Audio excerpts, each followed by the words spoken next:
A massive thank you to Brandon, Princeton, Tommy, Nelson, and Tree Daddy for subscribing to the channel. If you're already featured in these clips, make sure you subscribe down below. Hello everyone, and welcome back to a brand new video, where today we return with round 3 of our F1 22 My Team Career Mode. Yes, we're back once more. If you missed out on the video that went live yesterday from the Saudi Arabian Grand Prix, I would highly recommend going back and checking it out. But today we head to the land down under. Yes, we return to Albert Park, Australia. Of course, a venue that has seen quite a lot of dramatic races, actually.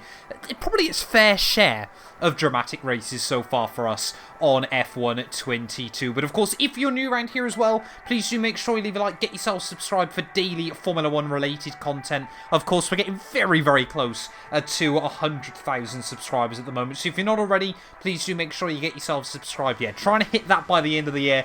It's going to be very, very close. At the time of recording this, we've got about 7,000 to go. So yeah, click that big red button down below as well. But having a look then at the championship standings, currently you can see Esteban Ocon leading the way there on 33 points. Consistency has been key for Alpine so far this season. Myself and George Russell tied on 26 points apiece behind him, with Lando Norris in P4. However, we're yet to get both cars to the finish in any Grand Prix so far this year. We've had 2 wins, but balanced out with 2 DNFs. So it's certainly had its highs, had its lows. Maybe, just maybe, Australia can be the first race we get both cars to the checkered flag. Alpine lead the way 5 points up in the Constructors' Championship as well. It's not a case of our cars slow. It just, yeah, isn't very, very reliable early on in this campaign. So I think we just want to jump into it though. Australian Grand Prix this weekend. Hopefully we can try and get both cars to the flag and once more prove that we are a force to be reckoned with. Right, well, heading back then to Albert Park once more. You know, I always say it when we come back to this place, but I was quite a big fan of the old layout around this circuit, but I can safely agree with most people the new one is certainly just a little bit more fun, as we're going to jump straight in with our track acclimatization. Yeah, of course, remember this weekend to just lower the brake pressure ever so slightly. We have got to be super, super sensitive with this car, especially, you know, clean track on a Friday, hard compound tyres as well. You know, it won't quite respond the way it will throughout the rest of the weekend, but yeah, we have still... That's definitely not the line through there. We have still got to be a bit careful, though, and try and keep making forward progress with this car, because George Russell is, well, despite the error, well, not error, of course, despite the issue, even, I should say, in Saudi Arabia, you know, he's looking very, very formidable early on this year, so we can't afford to let him just build up too many race victories and a points margin before we sort of get into the swing of things. Off the final corner, though, to finish off my first qualifying, free practice run. That's just about going to be the green score. Long, long way from purple. We'll give it one more go, but Australia can be quite a difficult track to try and get it nailed. The final corner, we're going to get closer to that purple score, 10 points away, but unfortunately the corners where I've got green on, I just don't see a way I can try and get purple, but it's still a good sign. Right, well, one program then that there is basically a 0% chance we're going to be able to get done. That is, of course, the qualifying sim run. Place your bets, people. How far off am I going to be? And if your guess was pretty much 3 seconds off the pace, you deserve a gold star. We are going to be qualifying last place then here at Albert Park. It reckons what we should have been doing a 114. Let's see how far out a low 114 ends up being.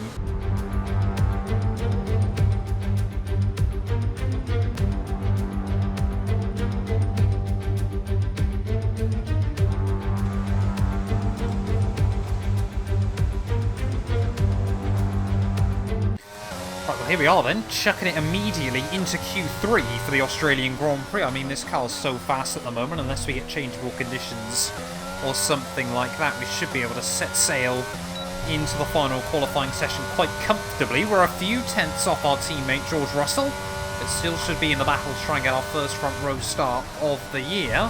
However, trying to get the lap nailed around Albert Park can be quite difficult. And there's a threat of rain at the end of Q3, so we've got to try and get laps nailed early on in the session.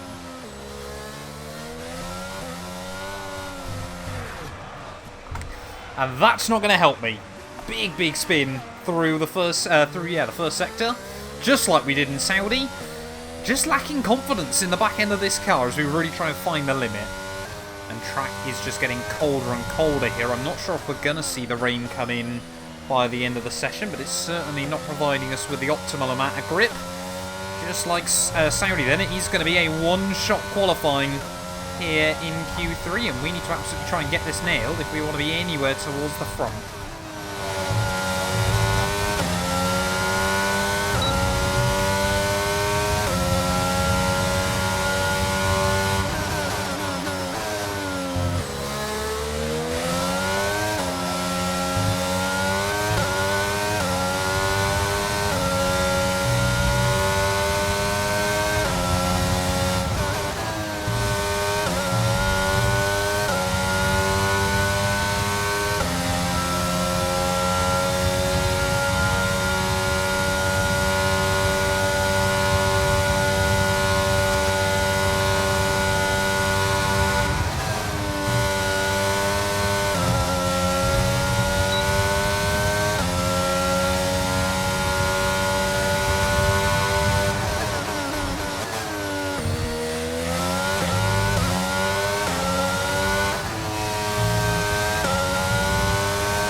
Felt pretty tidy then. Is that the final corner up towards the start-finish line? What's the time going to be? 15.6.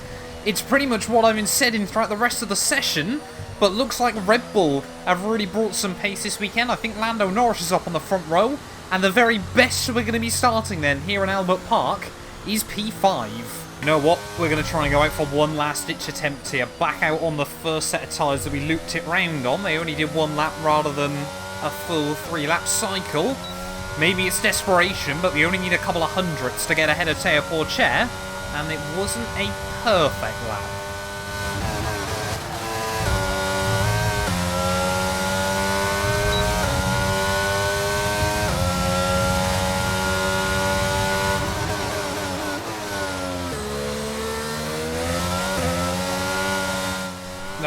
Nope, not enough grip. Just trying to push the limits too much there, and we'll go for another pirouette then through Sector 1, but oh, it's so frustrating that I just don't quite feel like I'm getting everything I know I can out of this car early on this season. Maxed out cars on every F1 game are absolutely mental to drive. There we go then, the end of qualifying for the Australian Grand Prix, and it's Russell 3 from 3 there. They don't call him Mr. Saturday for nothing, ahead of fellow Brit Lando Norris, who of course, yeah, has struggled against Esteban Ocon early on this year. Perez P3 ahead of Porcher, myself down in 5th place ahead of Charles Leclerc. Then we've got Esteban Ocon, world title leader, ahead of both McLarens there. What on earth has happened to McLaren early on in Season 4? Pierre Gasly rounding out our top 10, but let's get into it though. Australian Grand Prix, it's meant to be dry and sunny on Sunday, but are we going to have enough pace to match George? The crowd are here, and it's brilliant to see them lining the track here in Albert Park. It's going to be a fantastic day of racing. Welcome everybody to the Australian Grand Prix. We go racing today then in the state of Victoria, where the drivers have 14 corners and 3.28 miles to navigate at an average lap speed of around 120 miles per hour. The close proximity of the barriers make accidents inevitable, and recent history shows us that a safety car is not at all out of the question. So with the race not far away from starting, here's what today's grid rundown looks like. George Russell will begin today's event in pole position, and Lando Norris lines up alongside. Looking at the rest of today's grid, we have Perez, Teo Porcher, Mr. Monaco, and Leclerc, Ocon, Joe, Bottas, and Pierre Gasly, Ricciardo, Tsunoda, Oscar Piastri, and Latifi, Drugovich, Stroll, Robert Schwartzman, and Alex Albon, Ticktum, Mick Schumacher, Magnussen, and Jehan Daruvala. And with lights out just moments away, it's time to go down to the track.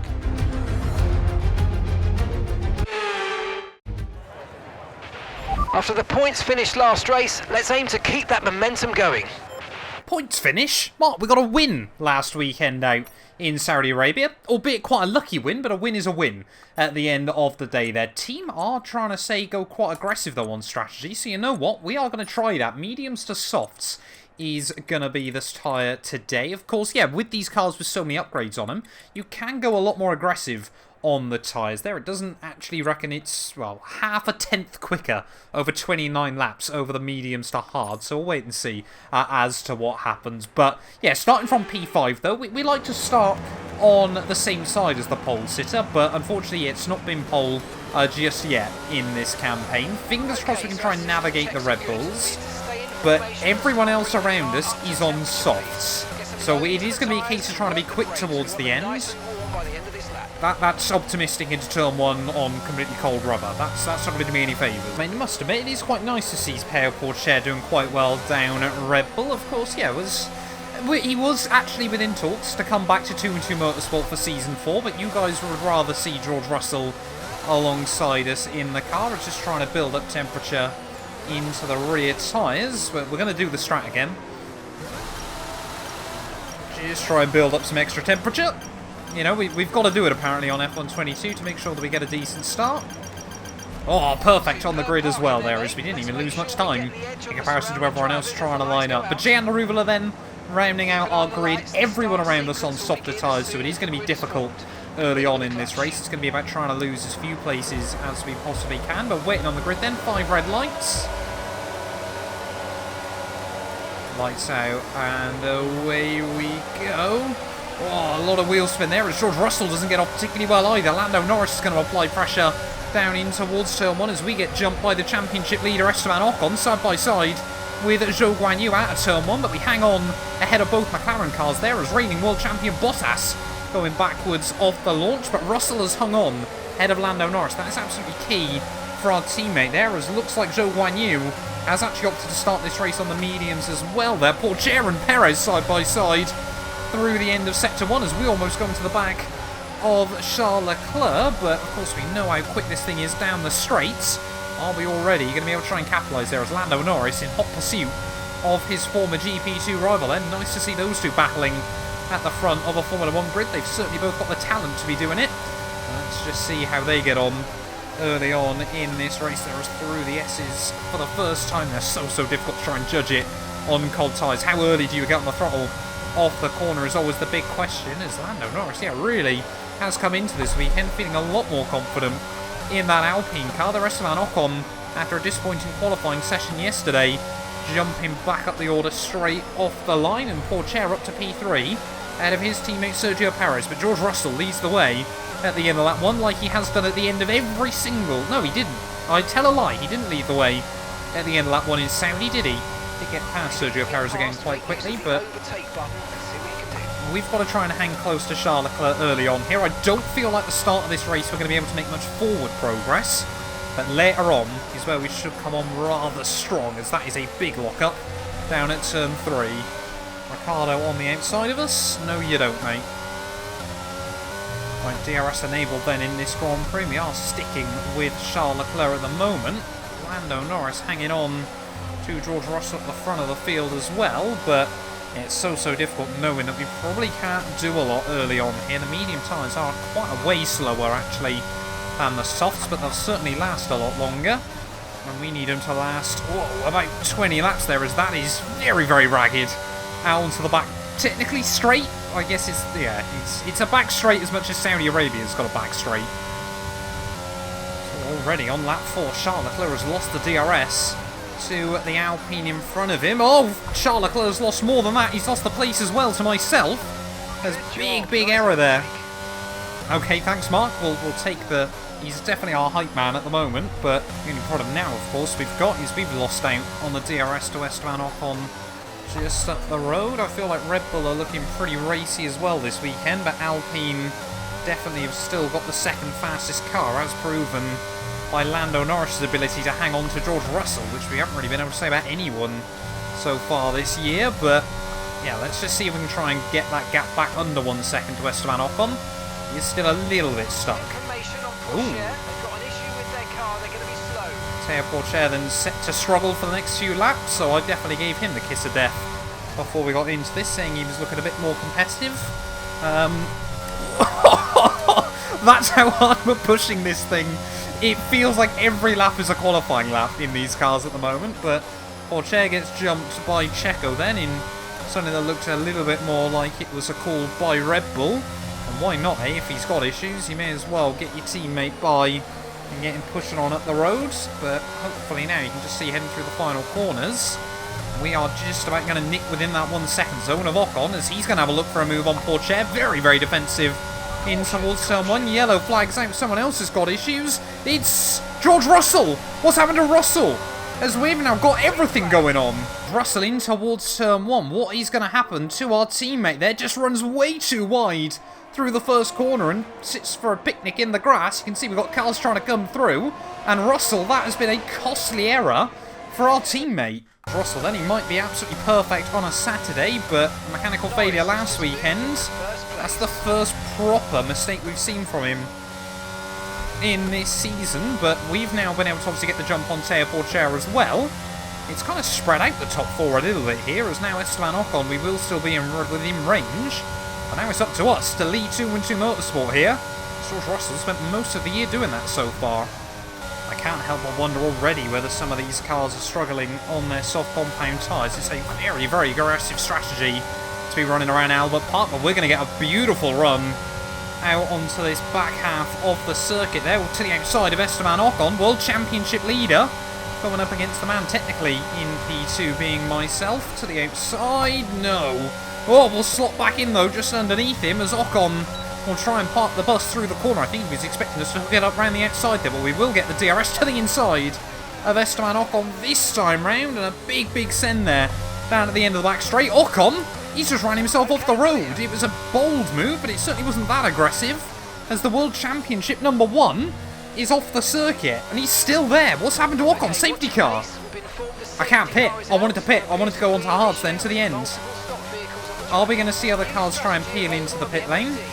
We may as well go hards to the end, and that's exactly what the team thought we should have done. We are going to see loads of cars come in behind. Luckily, though, I think because of the delta, we won't get screwed. But, yeah, now we've got to wait.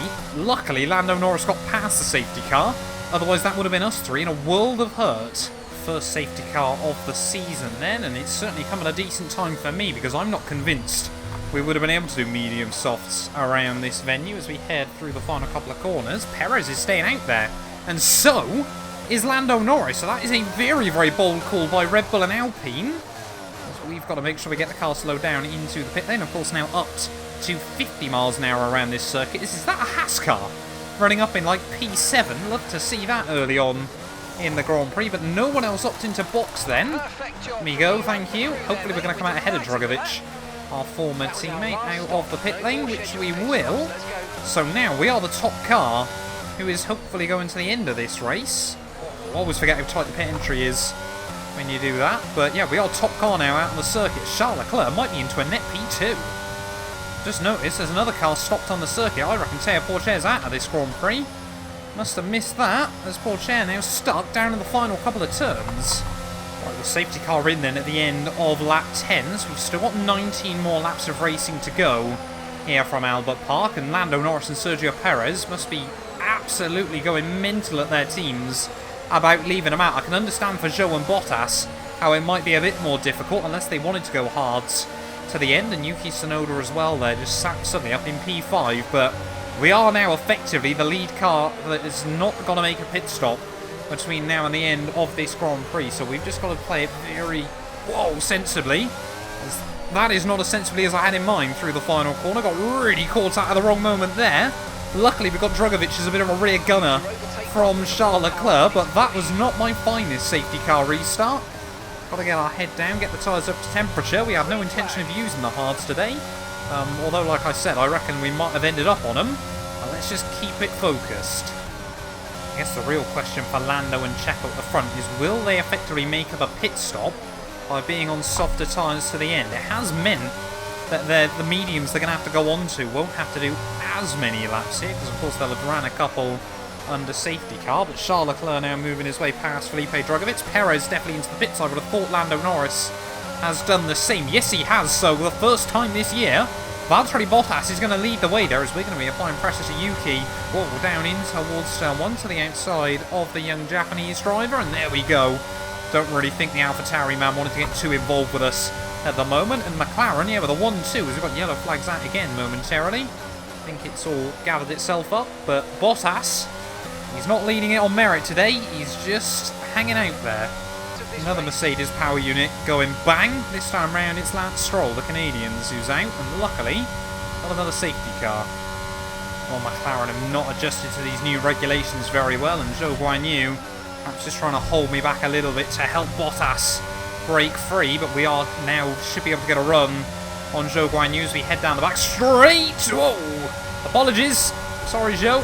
As we head down in towards the S's, are we going to be able to get fully around the outside there? We'll try and send it in Carlos Sainz style. Make sure we don't loop it around though. Bit of a compromised run off the turn, but yeah, luckily we're keeping cars between myself and Charles Leclerc. Team loving the move though. Had to pull it off as next up, the man that cost me the world title last year, Valtteri Bottas, double world champion, but unless McLaren do something otherworldly, it doesn't appear like he's going to make it 3 in a row.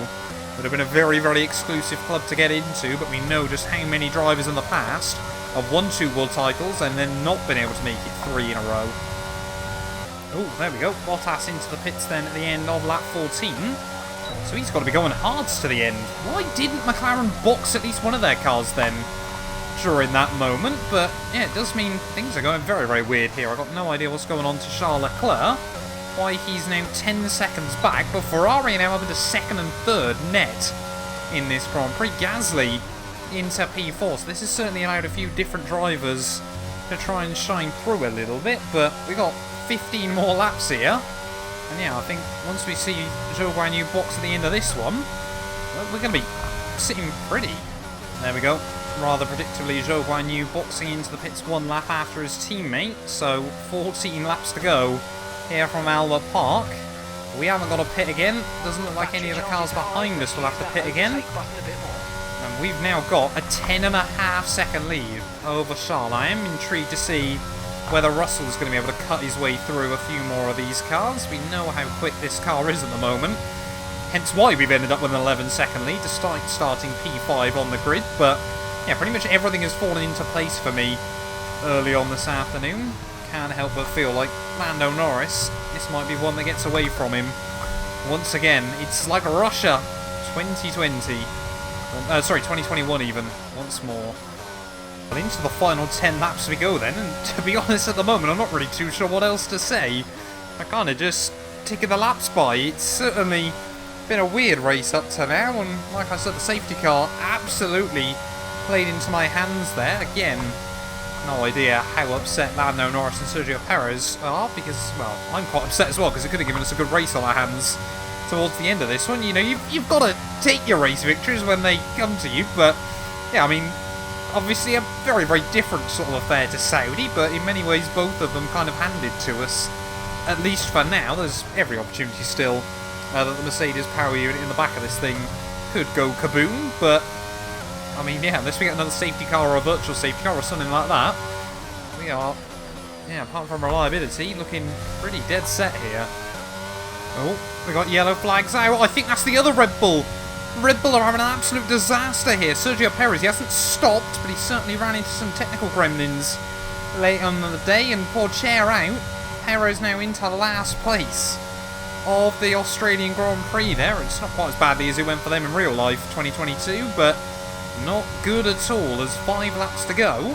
Honestly, I'm half tempted to box again onto softs to try and chase fastest lap bonus point, but I don't think I really want to risk anything. We would re-emerge in P2.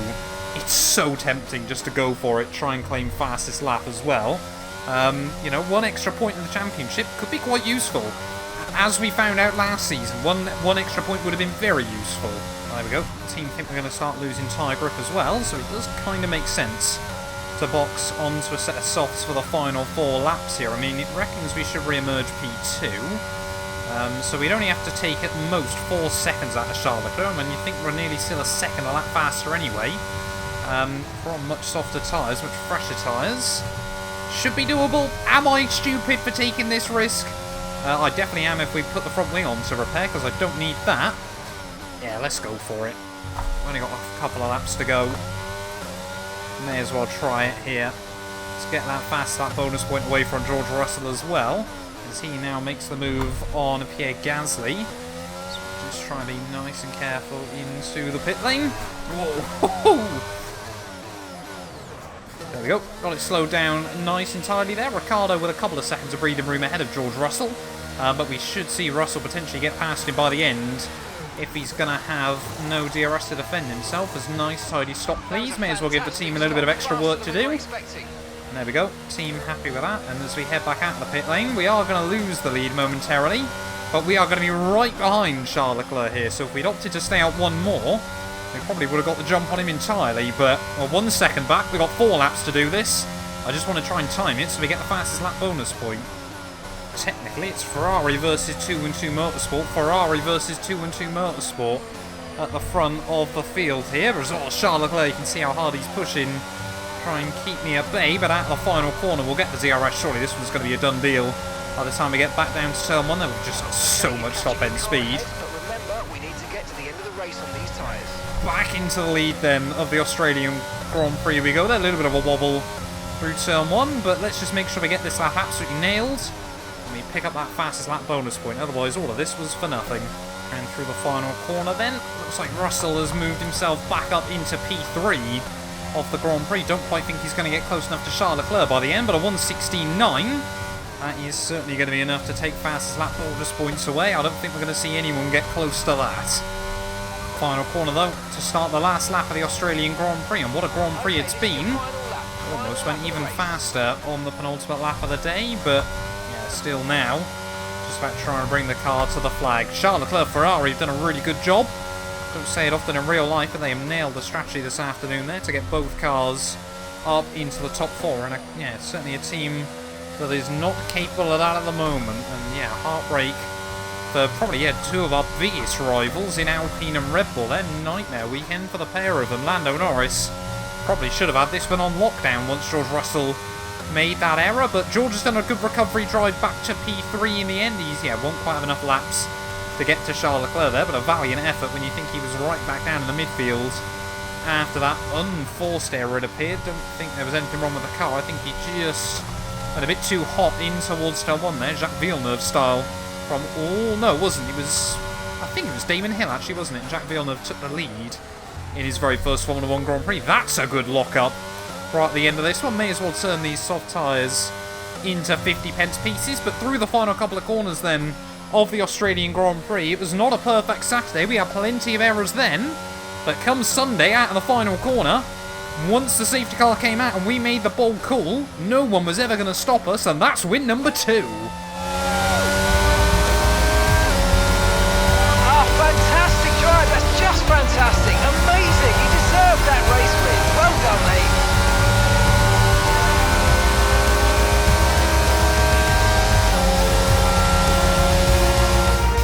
We've witnessed some great battles on the streets of Melbourne today then, and they've taken a fantastic win.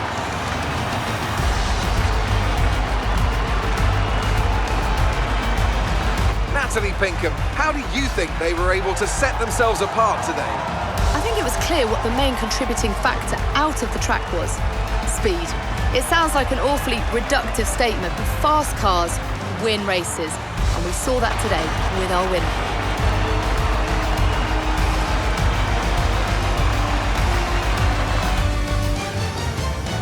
A show-stopping performance from the 3 drivers approaching the podium right now. It's been an interesting Grand Prix, that's for sure.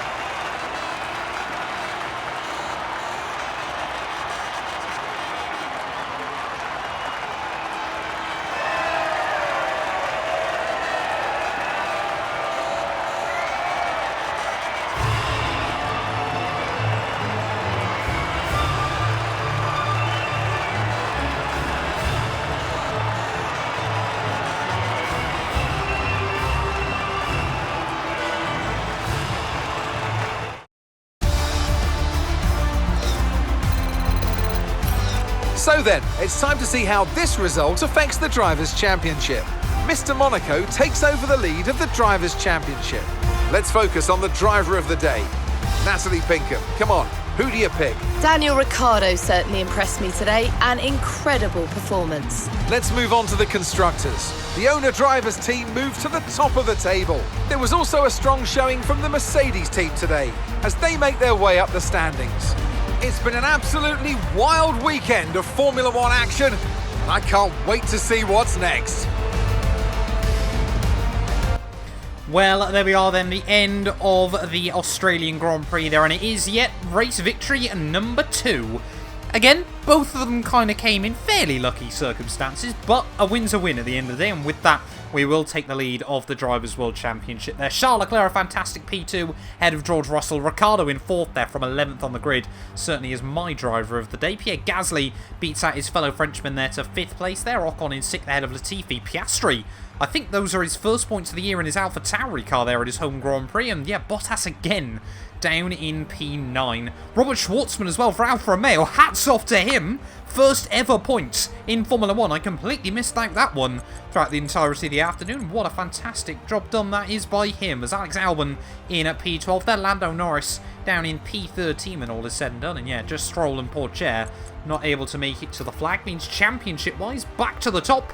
11 points clear of both George Russell and Esteban Ocon there. Ricciardo now into P4 ahead of Charles Leclerc, with Lando Norris down in P6 ahead of still Sergio Perez and Teo Pourchaire there. Gasly up to 9th ahead of Bottas there, who makes it up to double digits. And yeah, this is Oscar Piastri and Schwartzman's first points of the year, and critical points that is for Alfa Romeo there, who leapfrogged their way all the way up into 8th place overall in the standings. We take the lead at the top, as you were kind of expecting us to do at some point this season. And finally, we get both cars to the checkered flag in the Grand Prix as well there. Alpine still P2, 4 ahead of Ferrari there. Red Bull down to 4th, ahead of Mercedes, who re-jumped McLaren as well. But thank you all so much for watching this video. If you have enjoyed, please do make sure you leave a like, get yourself subscribed as well. And we will return very, very soon when F1 comes back.